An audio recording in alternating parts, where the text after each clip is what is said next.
మార్చి 2వ తారీఖు కవితమ్మ అరెస్ట్ అని చెప్పి రకరకాల కథనాలు వస్తున్నాయి. కారణం ఏంటంటే తన పిఏ తన గురించి అన్ని సీక్రెట్లు చెప్పేయడం వలన వారికి బలమైన సాక్ష్యాధారాలు దొరికాయని ఇప్పుడు చెప్తున్నారు.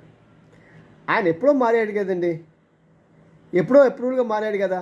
స్టేట్ ఎలక్షన్స్ ముందే ఆయన మారాడు, ఆయన చెప్పాడు ఎలక్షన్ చేస్తారు, కవితని అరెస్ట్ చేస్తా అన్నారు, రకరకాల కథలు చెప్పారు.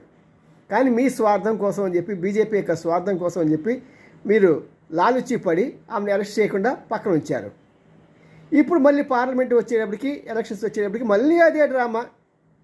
లాస్ట్ టైం నష్టపోయింది బీజేపీ, మళ్ళీ ఈసారి పార్లమెంట్ ఎలక్షన్స్లో కూడా నష్టపోవటం అనేది మరి అది ఏ రాజకీయమో నాకు అర్థం కావట్లేదు అంటున్నారు ప్రజలు, విమర్శకులు కూడా. చూద్దాం ఈసారి మళ్ళీ కవితని అరెస్ట్ చేయకుండా ఆవిడ వదిలేసి బీజేపీ ఏమి పొందుకుంటుందో మరి కాలమే తెలుపుతుంది.